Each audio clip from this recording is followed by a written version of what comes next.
Saudara-saudara yang saya kasih dalam Tuhan Yesus Kristus, malam ini kita akan membahas ekspositori ya tentang surat Galatia. Satu surat yang sangat penting bagi kita orang percaya. Nah, mari kita kembali ke surat Galatia. Surat Galatia, saudara-saudara, adalah surat yang ditulis oleh Rasul Paulus, diperkirakan ditulis pada tahun 56 sampai 60 AD atau ID bahasa Inggris. Nah, tahun Tuhan itu, ID itu sebenarnya artinya ID itu diambil bahasa Latin itu Anno Domini. Nah, makanya kita mengatakan tahun Tuhan. Kalau sebelum Yesus lahir, kita mengatakan BC, before Christ. Oke. Nah, saudara, di dalam surat Galatia ini ada 6 pasal saja. Nah, di dalam surat ini dapat kita lihat ada 3 bagian yang kita dapatkan. Pasal pertama sampai pasal yang kedua itu bagian personal mengenai tentang Rasul Paulus. Kemudian kalau kita lihat pasal yang ketiga sampai pasal 4 itu bagian doktrinal, di mana Paulus sangat menekankan tentang ajaran ya, doktrinal.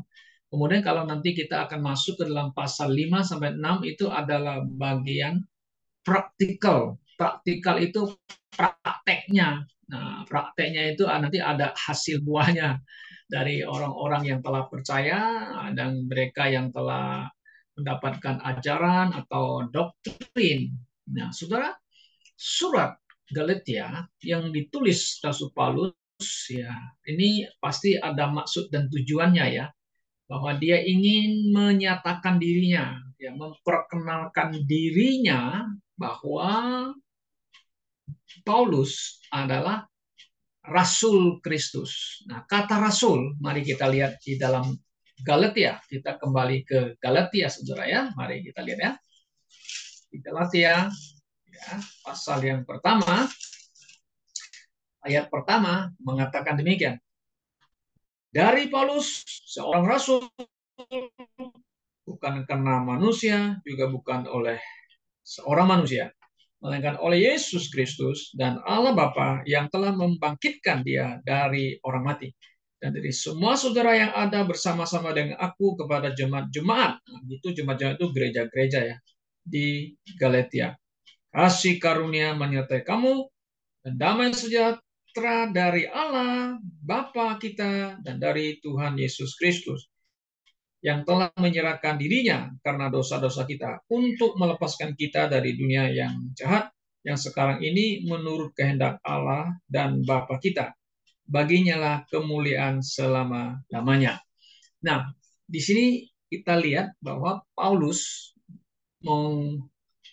memperkenalkan dirinya bahwa dia adalah seorang rasul. Nah, kata rasul ini bahasa Yunani kan apostolos ya. Apostol bahasa Inggrisnya ya. Nah, dia mengatakan bahwa dia adalah Rasul Kristus. Kalau mengatakan Rasul Kristus artinya adalah orang yang diutus oleh Yesus secara langsung atau messenger, his messenger ya. Nah, saudara, nampaknya ada orang Yahudi, mereka yang masih kental dengan praktek Yudaisme, menganggap Paulus ini adalah guru palsu. Dalam arti guru palsu itu mengajar ajaran yang salah gitu. Bahwa dia mengatakan orang yang telah percaya Yesus dengan iman saja tanpa melakukan hukum Taurat. Nah, Yudaisme mengatakan kepada orang Kristen di Galatia bahwa Anda tidak cukup hanya percaya Yesus saja dengan iman, tapi kamu harus mentaati hukum Taurat. Nah, ini yang dibantah oleh Rasul Paulus. Maka itu dia memperkenalkan dirinya bahwa aku adalah apostolos, aku adalah Rasul Kristus dengan tegas, ya. Nah, kalau dia Rasul Kristus, artinya dia yang diutus oleh Yesus untuk apa? Untuk memberitakan Injil Yesus Kristus. Nah, ini yang diberitakan, ini yang di-preach atau disampaikan oleh Paulus kepada bangsa-bangsa lain. Gitu loh. Nah, saudara, karena orang Yahudi, yang pegang Yudaisme, melihat orang-orang yang bukan Yahudi percaya Yesus, oh nggak cukup. Sebagai syarat keselamatan, you harus disunat.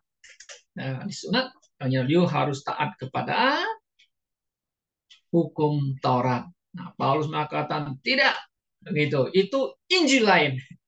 Itu bukan Injil yang saya beritakan. Nah, kalau itu kita akan lihat ayat yang ke-6, ya. Aku heran. Nah, kalau mendengar heran ya, I'm marvel bahwa kamu begitu lekas berbalik daripada Dia, Yesus, yang oleh kasih karunia Kristus telah memanggil kamu dan mengikuti suatu Injil lain. Nah, Injil lain. Ayat 7, yang sebenarnya bukan Injil. Hanya ada orang yang mengacau kamu dan yang bermaksud untuk memutarbalikkan Injil Kristus. Nah, saudara, baru kita lihat ada kata Injil Kristus. Ayat 8. Tetapi sekalipun kami atau seorang malaikat dari sorga yang memberitakan kepada kamu suatu Injil yang berbeda dengan Injil yang telah kami beritakan, adalah kami, ya, itu Paulus dan rasul-rasul lain dan juga rekan-rekan yang lain itu telah memberitakan kepadamu, ya, Injil yang benar ini, Injil Kristus. Ya, jika ada orang yang memberitakan Injil yang lain, maka terkutuklah dia. Nah, sekarang saudara yang saya kasih dalam Tuhan Yesus, ini masalah mengenai Injil lain. Sebenarnya bukan Injil, ya, tapi hanya ada orang yang mau memutarbalikkan, ya Injil Kristus, begitu. Jadi Injil Paulus yang Paulus beritakan itu beda dengan orang Yahudi yang Yudaisme memberitakan. Beda sekali. Nah, saudaraku yang saya kasih dalam Tuhan Yesus Kristus, bagaimana Paulus bisa mendapatkan Injil? Injil dari mana dapat? Oh ya, kalau saudara nanti baca lagi di ayat berikutnya, dia mendapatkan itu dari wahyu dari Tuhan Yesus Kristus, ya. Nah, sekarang kita ingin bahas dulu. Sebenarnya ada berapa macam Injil yang ada di New Testament, kita mengatakannya. Ada berapa? Nah, banyak orang Kristen, bahkan dulu saya sekolah teologi pun saya belajar bahwa hanya ada satu Injil saja, gitu. Ya, banyak orang pendeta dan para mungkin mereka yang sekolah teologi, ya, mereka menganut paham hanya ada satu Injil. Ya, dari perjanjian lama sampai perjanjian baru katanya hanya ada satu Injil. Maka itu mereka mengatakan itu keselamatan itu semuanya sama karena Injilnya sama, kan begitu. Tetapi setelah kita pelajari, kita renungkan bersama-sama bahwa di dalam doktrin dispensasionalisme, dispensasi, kita mengatakan kita mengenal dispensasi, nyatanya ada 4 jenis, ya.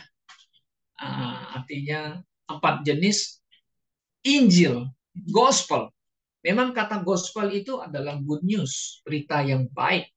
Oh, betul, betul, ya, saudara. Nah, jadi ada Injil yang pertama itu, saudara, kita sebut ada the gospel of the grace of God. Nah, the grace of God, gospel.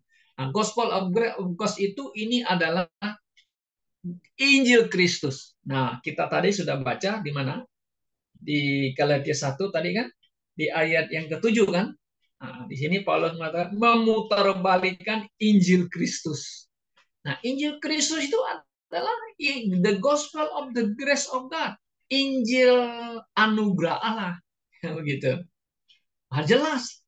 Apa itu Injil anugerah Allah? Tentang siapa? Tentang Yesus Kristus. Yesus yang mana? Nah, kita harus kembali ke 1 Korintus pasal 15. Nah, apa sebenarnya Injil itu? Injil, gospel, good news, kan begitu. Mari kita lihat 1 Korintus 15, Saudara, kita perhatikan ayat ini. Ayat 2, oleh Injil itu, katanya, oleh Injil itu kamu diselamatkan. Nah, Injil, asal kamu teguh berpegang padanya, seperti yang telah kuberitakan kepadamu, kecuali kalau kamu ya telah sia-sia saja percaya. Ya, yuk sia-sia percaya, yuk nggak percaya. Oh, nggak cukup percaya Yesus, harus taat hukum Taurat. Nah, saudara, di sini jelas Injil Kristus adalah tentang Kristus yang bagaimana. Nah, ayat 3 mengatakan, sebab yang sangat penting telah kusampaikan kepadamu, yaitu apa yang telah kuterima sendiri, ya diterima wahyu ya dari siapa? Bahwa Kristus telah matikan dosa-dosa kita sesuai dengan kitab suci. Bahwa ia telah dikuburkan dan bahwa ia telah dibangkitkan pada hari yang ketiga sesuai dengan kitab suci. Nah, ini adalah inti Injil Kristus tentang Yesus yang telah mati dan bangkit kembali. Dia mati menebus dosa, dia bangkit untuk kita orang percaya supaya iman kita nggak sia-sia. Kalau tanpa kebangkitan, ya sia-sia iman kita. Nah, ini Injil anugerah Allah, atau kita mengatakan Injil Kristus, ya, yang diberitakan oleh Rasul Paulus. Nah, Paulus menekankan beberapa kali mengenai Injil itu di Galatia, ya. Kalau saudara perhatikan di Galatia 1 itu ayat yang 7 sudah disebut, kemudian ayat yang ke-11 mengatakan, ayat yang ke-11, oke, sorry, Galatia ya, kembali ke Galatia ya. Oke, coba kita lihat Galatia ayat yang ke-11. Sebab aku menegaskan kepada saudara bahwa Injil, nah, yang kuberitakan itu bukanlah Injil manusia, ya kan? Bukan Injil manusia, bukan ajaran manusia. Injil Kristus, bukan Injil manusia ya. Oke, jelas. Kemudian kalau kita lihat lagi di ayat, oke, Galatia 2 ayat 2. Galatia 2 ayat 2. Galatia 2 ayat yang kedua. Ayo, aku pergi berdasarkan suatu penyataan. Nah, wahyu dan kepada mereka kubentangkan apa? Kubentangkan itu artinya yang ku preach, Injil yang kuberitakan kepada bangsa-bangsa bukan Yahudi. Nah, ini dijelaskan kepada orang Yahudi, kepada rasul lain. Aku membentangkan, aku mempreach Injil itu yang mana? Injil Kristus. Oke, kemudian lagi kita lihat ayat yang kelima. Ayat yang kelima. Tetapi sesaat pun kami tidak mau mundur dan tunduk kepada mereka. Nah, mereka itu yang bilang nggak cukup ya percaya Yesus. Agar kebenaran Injil, nah, dapat tinggal tetap pada kamu. Ya, jangan juga geser itu. Tetap bahwa kita diselamatkan hanya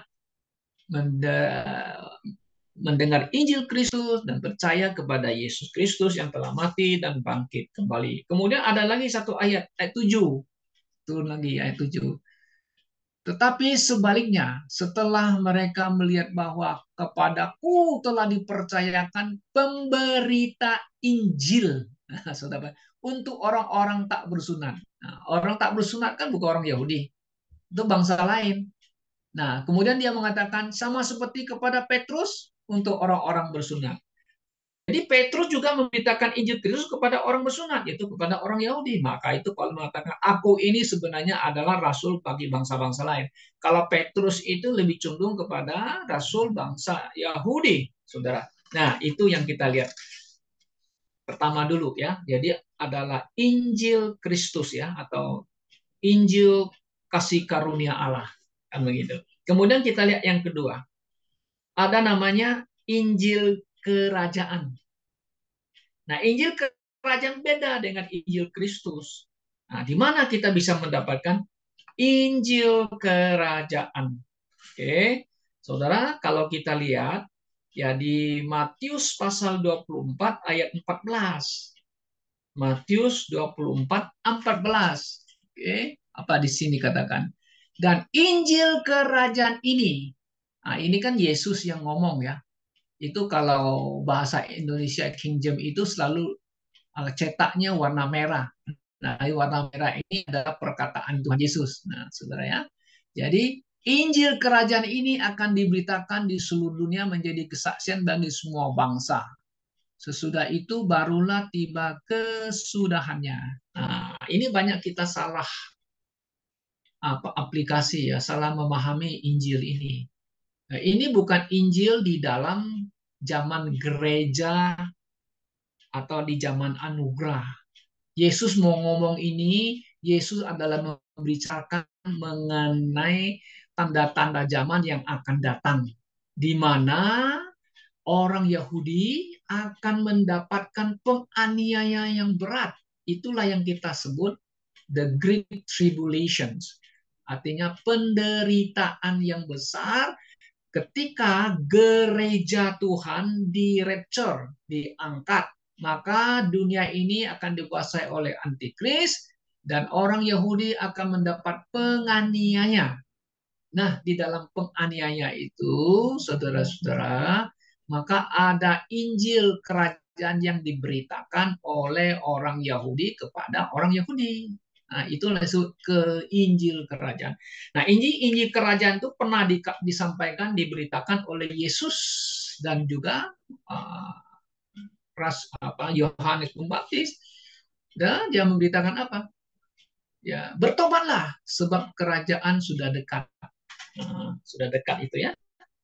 Tapi mereka menolak. Nah, itu gospel of the kingdom, ya, di mana Yesus menawarkan kerajaan kepada mereka, tapi mereka menolaknya, saudara ya.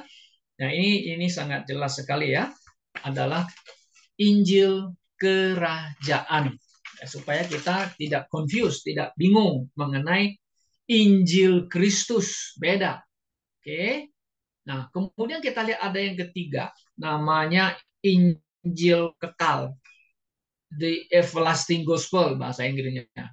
Injil yang kekal itu Injil beda dengan Injil Kristus dan juga Injil kerajaan. Di mana kita dapat ayat ini? Ya, kita bukan mengajar yang salah ya, bukan mengajar pengajaran sesat, saudara. Dan nanti orang, ini Pak Daniel ini ngajar ajaran sesat tentang Injil. Nah, ini semua ada ayatnya yang pendukung bahwa memang ada namanya Injil kekal.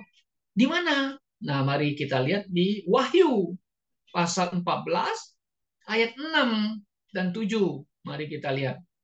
Wahyu 14 ayat 6 dan 7. Dan aku melihat seorang malaikat lain, nah ini malaikat lain, terbang di tengah-tengah langit dan padanya ada Injil yang kekal. Saudara perhatikan, bukan Injil Kristus, bukan Injil kerajaan, jadi Injil kekal untuk diberitakan kepada mereka yang diam di atas bumi dan kepada semua bangsa dan suku dan bahasa dan kaum. Dan ia berseru dengan suara nyaring. Nah, Injil yang kekal itu apa? Tentang apa? Takutlah akan Allah. Nggak ada demoan. Percayalah karena Yesus, nggak ada kan? Takutlah akan Allah dan muliakanlah dia karena telah tiba saat penghakimannya dan sembahlah dia yang menjadikan langit dan bumi dan laut dan semua mata air. Nah, ini Injil kekal. Siapa yang beritakan? Bukan Rasul Paulus, bukan orang Kristen, tapi siapa? Malaikat. Nah, ini jelas loh. Kita tidak mengajar ajaran yang nggak benar ya. Injil kekal diberitakan oleh malaikat. Sangat jelas ayatnya. Ya. Nah, kemudian lagi kita lihat yang keempat itu. Nah, yang keempat itu Injil lain. Nah, yang kita baca tadi di Galatia pasal 1 ayat 8. Nah, kita balik ke surat Galatia, saudara ya. Nah, kita lihat. di Galatia. Coba kita lihat di Galatia pasal 1 ayat 8. Oke, mengatakan demikian. Oke, kita baca ayat 7 dulu ya. Oke. 7. Yang sebenarnya bukan Injil. Nah, kalau yang ayat 6 itu suatu Injil lain. Nah, kemudian ayat 7 yang sebenarnya bukan Injil. Ayat 7. Ya, hingga ada orang yang mengacau. Nah, ini ada orang yang mengacau kalau kamu dan bermaksud untuk memutarbalikkan Injil Kristus. Injil yang benar diputar balik. Enggak cukup. Kalian harus taat hukum Taurat, disunat. Tidak boleh makan babi. Kan gitu ya. Tidak boleh makan ikan yang bertambah sisik dan sebagainya. Nah, sebagainya ya. Nah, Injil yang lain kan kita mengatakan ya kan Yesus tidak apa namanya tidak cukup hanya percaya Yesus kan gitu kan. Harus ada perbuatan baikmu supaya masuk surga. Oh, itu Injil lain. Saudara, ya. Injil Kristus adalah percaya Yesus yang telah mati, bangkit, dan percaya Yesus yang telah mati menebus dosa dan dia bangkit kembali. Nah, percaya bagaimananya? Nah, itulah percaya sesuai dengan Roma 10 ayat 9 dan 10. Nah, mari kita lihat Roma 10 oke, ayat yang ke-9 dan 10 kan? Sebab jika kamu mengaku dengan mulutmu bahwa Yesus adalah Tuhan kan dan percaya dalam hatimu. Nah, percaya ini dengan hati dalam hatimu, bukan pakai otak, pakai kepala ya maksudnya ya.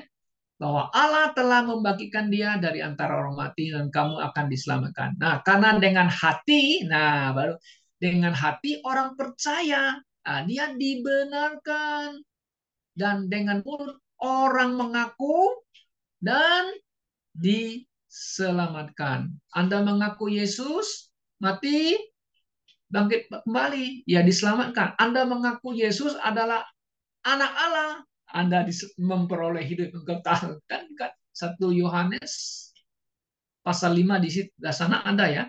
Kalau orang yang hanya percaya Yesus saja dan tidak percaya Yesus adalah anak Allah, maka dia tidak mempunyai hidup yang kekal. Nah, kita khawatir nih, banyak orang Kristen, tanda kutip Kristen apa itu ya? Oh ya, saya percaya Yesus, anaknya Maria. Tapi dia tidak percaya Yesus adalah anak Allah. Adalah anak Allah di mana Bapa yang mengutus dia datang ke dunia supaya dia mati. Nah, mati untuk apa? Untuk apa? Yang tadi kita sudah baca lagi di Galatia pasal 1. Nah, Galatia pasal 1 ayat yang keempat. Nah, coba kita lihat. Galatia 1 ayat 4. Apa itu ayat mengatakan itu? Yang telah menyerahkan dirinya karena dosa-dosa kita untuk melepaskan kita dari dunia jahat yang sekarang ini menurut kehendak Allah dan Bapa kita. Nah, saudara di sini ada dua persons dalam Tritunggal Allah disebut.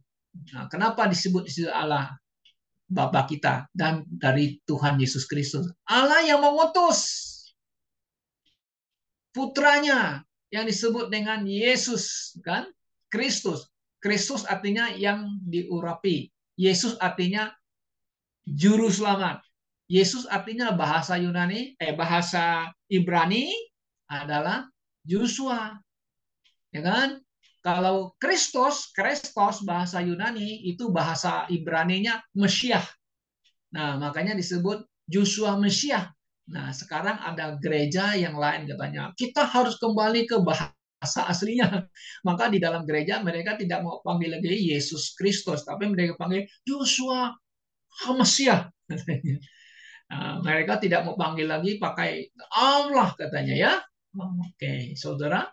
Ya, kenapa kita masih tetap pakai Allah? Karena apa? Alkitab terjemah Indonesia masih memakai nama Allah. Karena di dalam bahasa Indonesia nggak ada jabatan nama Tuhan itu yang kita bisa pakai supaya di Indonesia ada satu Tuhan yang ada nama Tuhan yang kita pakai bersama. Nah, kita hanya pinjam kata itu dari Allah. Sebab begini, sebelum Islam lahir pada abad yang ke-7, orang-orang Arab Kristen, nah saya ingat Arab Kristen yang percaya Yesus Kristus, ya mereka sudah memakai kata God, bahasa bahasa Inggrisnya adalah Allah. Nah, kalau Ibraninya memang dipanggil Elohim, kemudian namanya disebut Yah Yehovah, Yehovah, kadang-kadang dipanggil Adonai dan sebagainya ya. Nah, saudaraku yang saya kasih dalam Tuhan Yesus. Oke, pada malam hari ini ya kita sudah membahas mengenai Paulus memperkenalkan dirinya rasul Kristus. Nah, sekarang banyak gereja-gereja yang disebut gereja apostolos. Nah, pendetanya, gembalanya juga disebut apostol. Kita juga bingung. Orang mau pakai apostol, sebut apostol supaya apa? Punya wewenang dari Tuhan. Kalau saya ngomong apa, kamu dengar ya.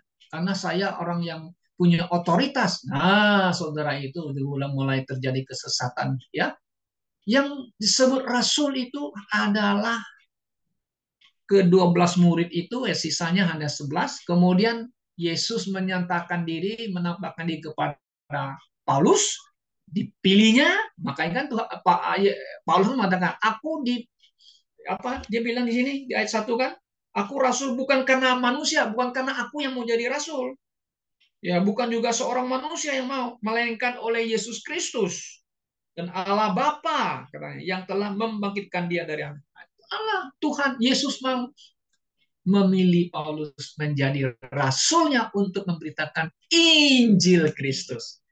Nah, supaya setiap orang percaya kepada Yesus mendapat hidup yang kekal. Apakah saudara-saudaraku yang saya kasih, saudara telah mendengarkan Injil yang sejati, benar? Ya, di Roma pasal 10:17, iman timbul dari pendengaran, pendengaran akan apa? Coba kita lihat itu di Roma yang 10 ayat yang ke-17 sebagai penutup. Mari kita lihat ayatnya. Roma 10 ayat 17. Jadi iman timbul dari apa? Pendengaran. Pendengaran apa? Firman Allah. Kalau Indonesia langsung firman Kristus. Tapi kalau King James itu the word of God. The word of God itu apa? Ya firman. Firman yang apa? Berisi Injil. Injil tentang siapa? Tentang Yesus Kristus. Ya, sangat jelas. Ya, kiranya Tuhan memberkati firman-Nya. Biar setiap orang yang mendengar Injil keselamatan mendapatkan hidup kekal, dan hidup kekal itu terjamin di dalam Tuhan Yesus Kristus. Apakah saudara sudah mendengar Injil? Apakah saudara telah percaya Yesus Kristus sebagai Tuhanmu dan Juru Selamatmu? Kiranya Tuhan memberkati saudara semuanya. Amin. Mari kita berdoa.